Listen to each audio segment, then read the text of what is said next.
When talking about the teenage development and pubescent changes, many teenagers only get taught on the physical and sexual changes that are happening that are seemingly visually obvious.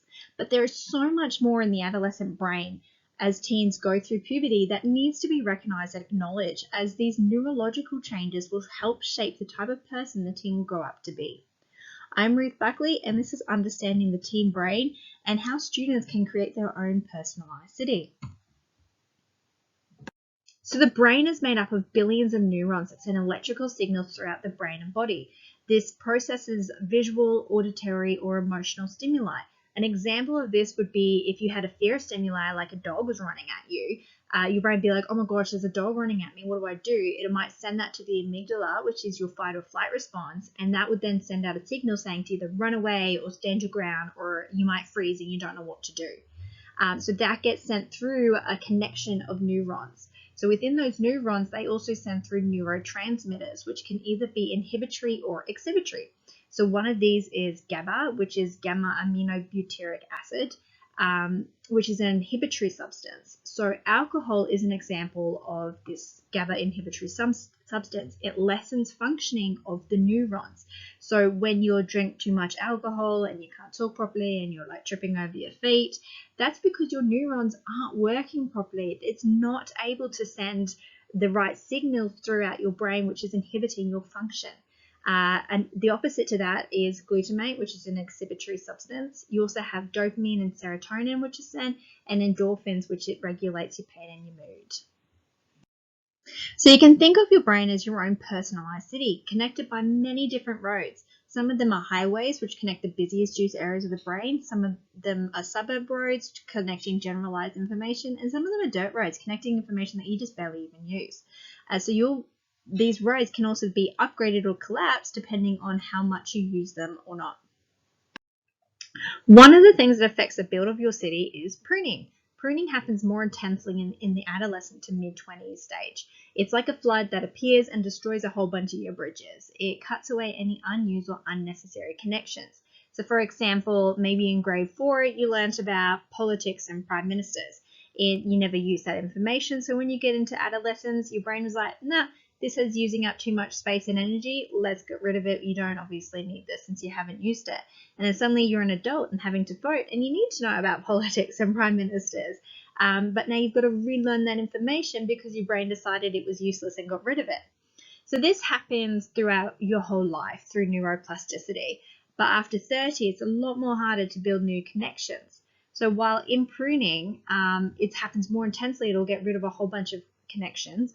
You are also more likely to be able to build a whole lot more and a lot more stronger connections as well, with the more things that you learn and experience and perceive. So the more that you can bring in, the more connections you can make, the more that you'll be able to take into your adulthood life that will be able to benefit you throughout your whole life. Another factor that affects the way your city is built is through the effect of neurochemicals. These neurochemicals affect your emotions, your functioning, and your memory. So these type of neurochemicals could be adrenaline, which is your burst of energy, your aggression, your fight or flight mode, cortisol, which is your stress hormone, serotonin, which is your like natural antidepressant, your happy hormone. So when you see the cute cat videos and you get like, oh, that's so cute, that's your serotonin. But teens have lower levels of that. Dopamine, which is your motivation, your achievement, the ability to shift your focus and your attention. This also lessens in adolescence, so that's why it can be really hard to be like, oh, let's go from playing a game to study, and that's really hard because your dopamine isn't quite there yet, or why it's finding it hard to get out of bed. Estrogen and testosterone, while they're usually seen as just normal sex hormones, they also affect your mood and behavior through, learning and memory for estrogen, and testosterone, it has the aggression and the risky behavior. So a lot of adrenaline can be shown through hyperactivity, restlessness, bickering, you're just wanting to storm off, and it's really hard to get to sleep. Cortisol can be shown by being edgy or It lowers your language function. So say if you're in a situation, you're getting really frustrated and you can't explain why, that would be your cortisol affecting the way that the ability to put your thoughts into words. It also affects your memory, the way that you perceive situations. It will make you more on guard and defensive. Your self-consciousness, it will give you belly aches and make you more pessimistic. Adrenaline and cortisol usually get released together, creating this sort of angsty hyper mix.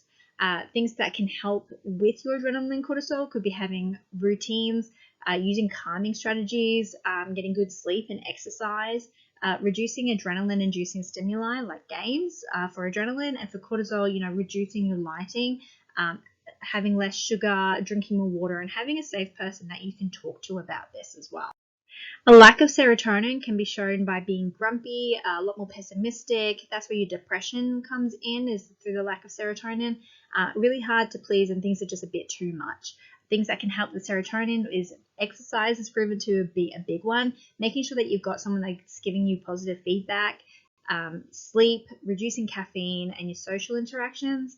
With dopamine, so that's your motivation and your achievement. So you could be feeling really exhausted, disinterested, you can't focus properly, you're finding it really hard to change activities, really unmotivated, and just not proud of what it is. So again, you can influence this by using rewards. So say for me, I find it hard to get out of bed sometimes. So something I think would be like, oh, well, if I get out of bed, then I can have coffee, and coffee makes me happy, and I really want my coffee. So therefore, if I get out of bed, my reward is then coffee.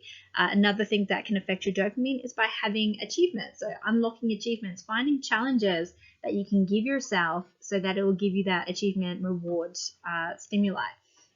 Repetitive movement, so like drills, like if you're doing your sporting drills, having omega-3 and 6, and your social interactions as well. So a lot of these hormones can be affected just by, the whole process of fake it till you make it. You can influence your neurochemicals by the things that you do.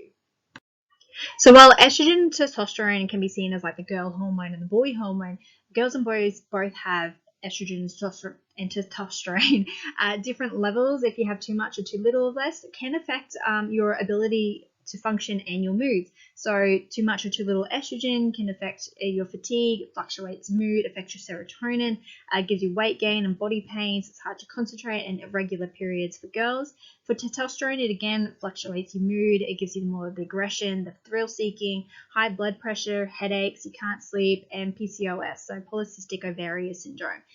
So exercise, sleep, diet, lessening stress, your cortisol, all really big things to help regulate your hormones. And then if they're still not quite up to still not quite there, go see a doctor. So you are in control of your road construction. Sometimes you might need to rebuild a road that's been collapsed, or sometimes you need to make new roads to connect information. But in the end, only you are able to realize exactly that there's something not quite going on and that you need to make this connection yourself.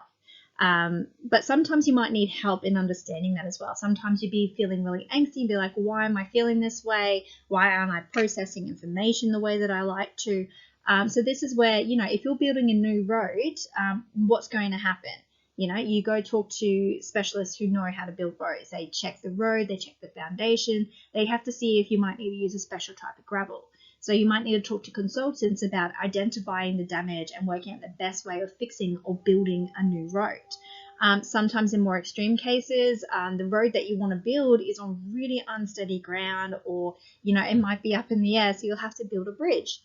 So sometimes you might need even more support. So this could be major changes in diet, activity, or social networks, like big, massive specialist appointments and meetings, or possibly even medication to help build that road. Sometimes the foundation is just unstable, and that's something that you can't control. That's just a case of genetics, or maybe you'll always have, a deficiency of dopamine, or something else or health-wise, something else is going on that will affect your ability to create roads and pathways. So it's really important that you can understand that something isn't quite right, or there's something that you want to change. Go find someone that will be able to tell you how to help. So a teacher, a counselor, a doctor, something like that. But in the end, only you are able to do this and make that effort.